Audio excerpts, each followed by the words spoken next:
Alter your own clothes and save a bundle. Here's how.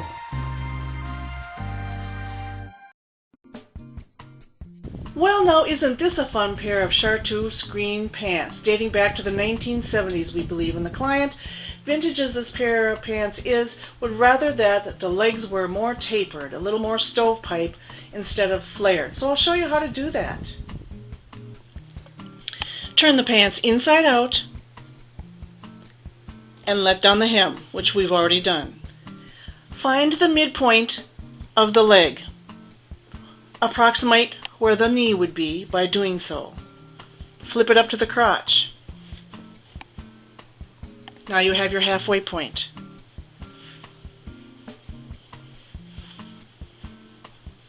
Mark that halfway point with a pin. The measurement from the pin to the hem is 12 inches. Press the side seams flat up to and through that 12-inch mark.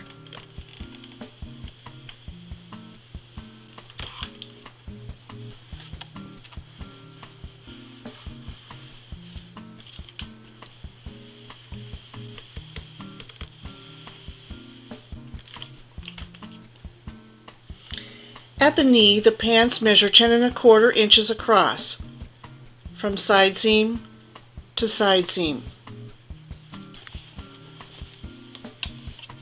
Down at the bottom hem, right along the crease line, the hem measures 10 3/4 inches.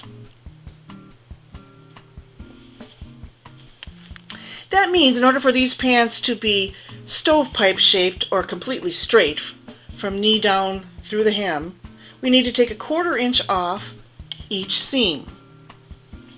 But let's taper it even more than that. Anywhere between 9 3/4 to 10 inches wide in this area will make a nice taper. I've marked the two 12-inch points at the knee.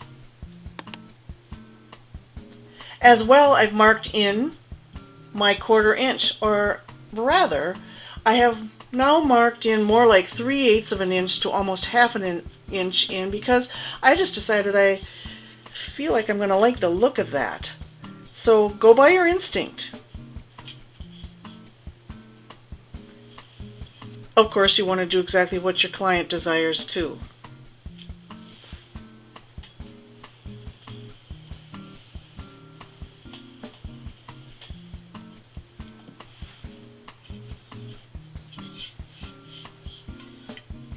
Take a look at these markings. This is the 12-inch point.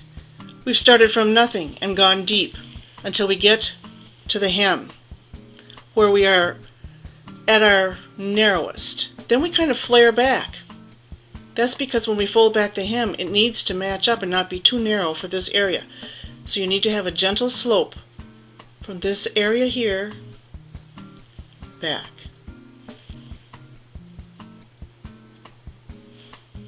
We've accomplished the same thing on the other side. 0, deep, a little flare back so that it matches. Now we're going to sew along those lines. See the new stitching line?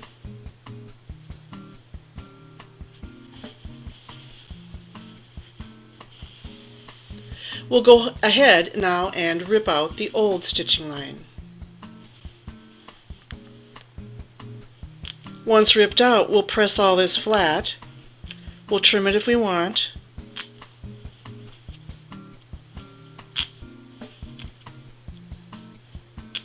And we'll be nearly done. We'll just have to rehem.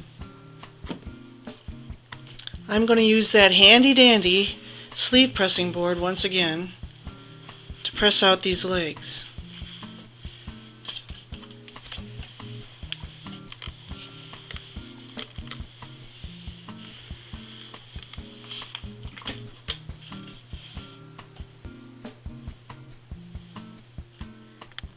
Then go ahead and press it from the outside.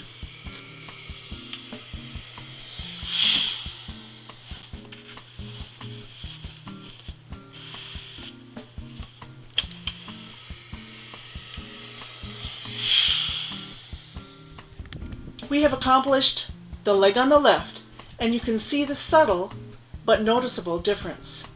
I like it. So would it surprise you to know that we have actually taken in each leg about 2 inches total? When we measure in between marks, we've got almost 1 inch here, and you know what would measure that on the other side. So what does it take to get a more radical taper? Well, you need to figure out exactly how much you want your pant to be tapered at the hem. When you know that magic number, then it's easier for the alterations specialist, or yourself if you're going to do this, because we know we are going to try it. When you know that number, it's easier to know just how much to taper and how much to chalk your lines.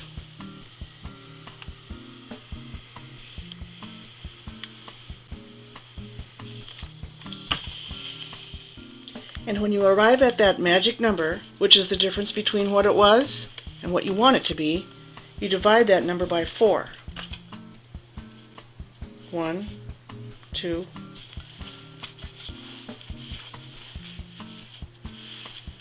3, 4. Because when you're taking it in, you're not just taking it in here, you're actually doubling the amount you're taking in. So yeah, it's a little mathematical, but you can do this. Go about your desired hemming process. All right then, we're complete. Great job.